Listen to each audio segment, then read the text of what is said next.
Welcome to the presentation on argument. Let's think about argument just for a few minutes.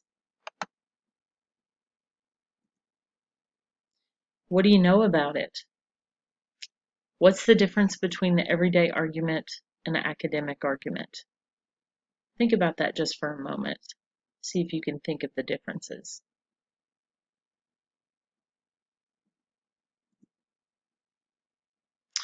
So we're going to focus on academic argument. Now you might think at first when you hear the word argument of two people really going at it, having a disagreement. That's what most people think of.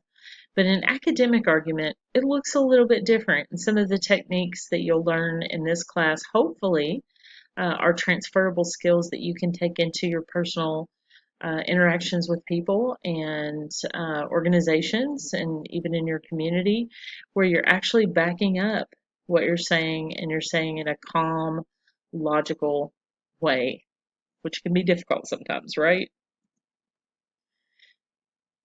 So one of the reasons we focus on Rogerian argument is because you'll learn that it acknowledges the other side. And if you think about yourself, if you are in an argument, one of the things that you want to be is understood um, in a personal relationship, or if you're discussing something with someone else. So let's think about what argument isn't, what argument is, and why and what is this Rogerian argument. Now, of course, you already know that academic argument isn't your everyday disagreement.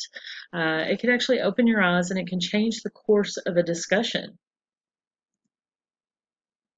So let's first look at what argument isn't. It isn't yelling or growling or roaring or attacking a person. That's not what argument is in this case.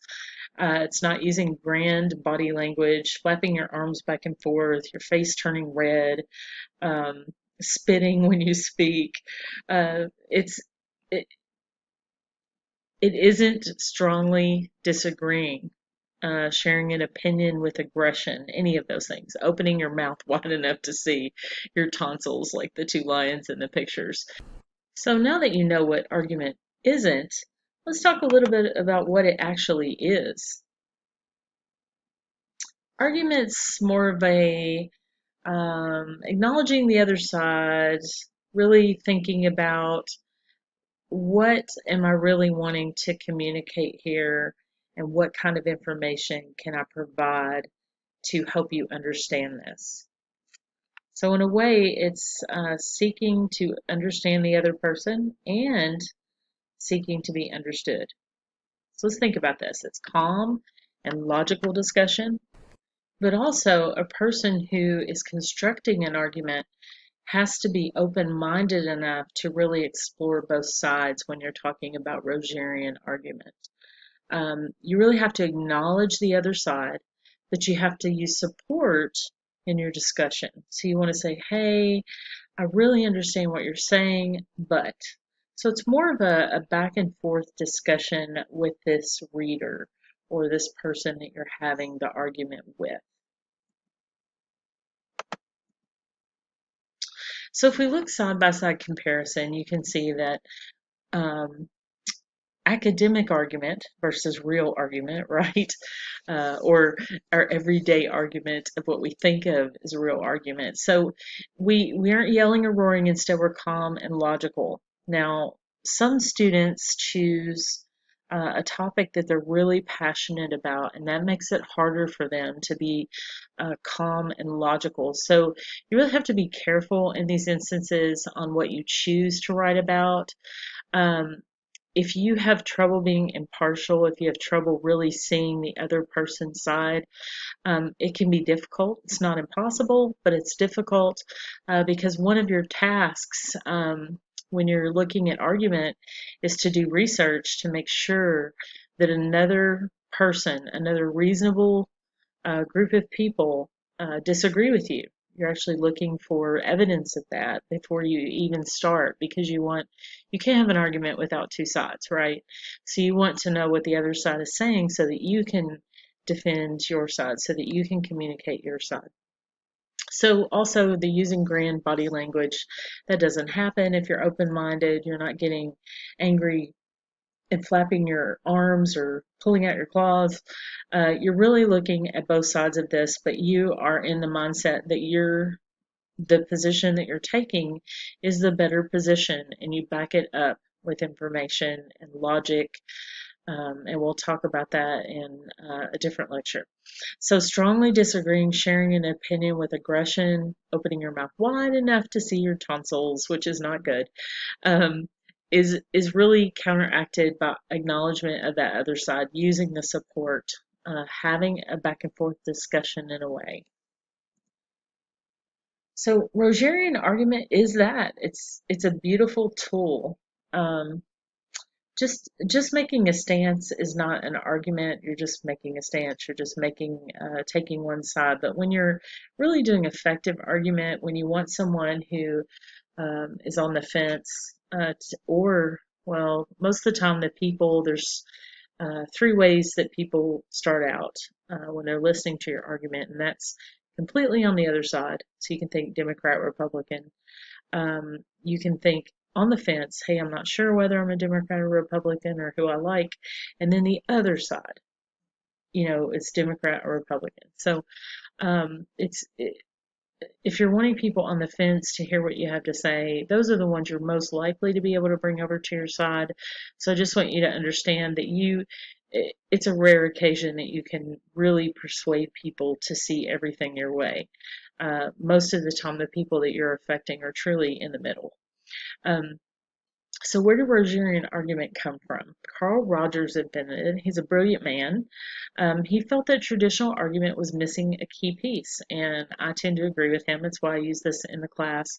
And also, the art of argument is very important almost in any field, whether you're selling things and trying to get information to people, whether you're in the medical field and you're trying to make a decision in treatment team, whether you're a teacher and you're trying to decide how are we going to handle this situation at school?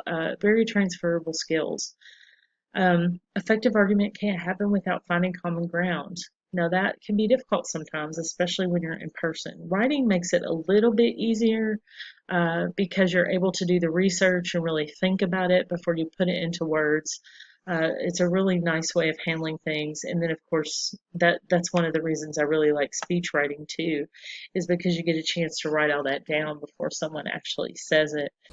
So seeking to understand and then to be understood is a key element of Rogerian argument. One of my favorite quotes is right here. Carl Rogers said it. A listening, empathetic approach leads to improved communication, to greater acceptance of others and by others, and to attitudes which are more positive and more problem-solving in nature. There is a decrease in defensiveness, in exaggerated statements, in evaluative and critical behavior. Um, and of course, his website was cultureofempathy.com that they had this on. So if you want to look up that website, that would be interesting to read those. Sorry, I couldn't get to change. So the first step in Rogerian argument is just to find common ground. Um, Finding common ground involves meeting your opposition in the middle.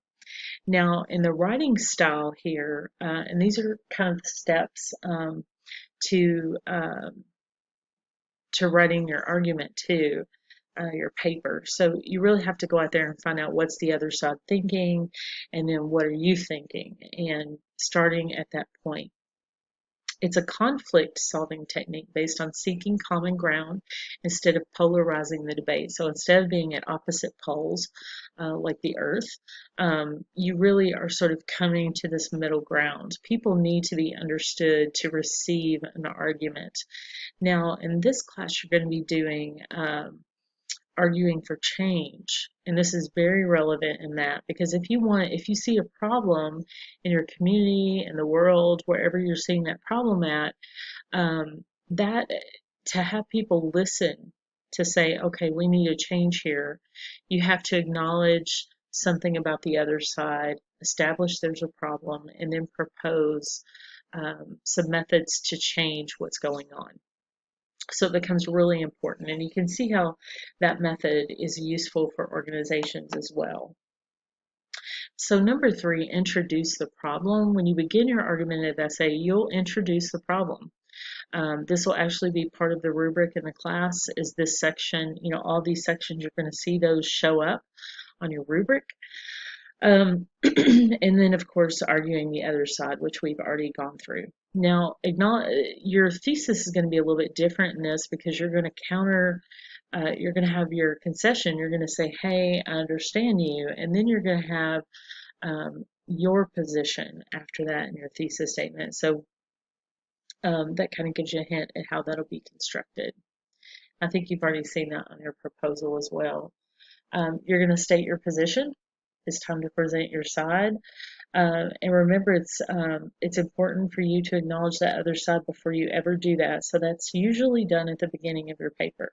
Now, in certain circumstances, it's put toward the end. But I really encourage you to do it at the beginning. You really want to end on a strong point for your side instead of leaving the reader thinking about their side. So you'll explain the context in which the side of the issue makes sense. So you want to be fair, but you also, even though it says even here, but really what you're doing, more evidence obviously is going to be provided on your side of things. So that you can support your side and try to convince people that a change needs to be, something needs to be changed based on the evidence. So bringing the two sides together, you'll focus on the value of your position. So it's really a valuable change. This is going to do this and this. This is why it's important. So just keep that in mind. And then, of course, you'll reach a conclusion at the end of the Rogerian essay. Remember to remind your audience of your main points. Try to leave your audience with something to consider, even if they're still not convinced. So remember what I said about you've got your side, you've got the other side, and then you've got the middle. Most of the time, the people in the middle are the ones you're bringing over. Occasionally, other people on the other side will be open-minded enough to really listen, but those are the ones you're really targeting, is those middle ground people. So thank you for listening. I hope that this helps you a little bit understanding Rogerian argument. Of course, it's in your book as well. And as always, please contact me if you need any assistance or have any questions. Thank you and have a wonderful day.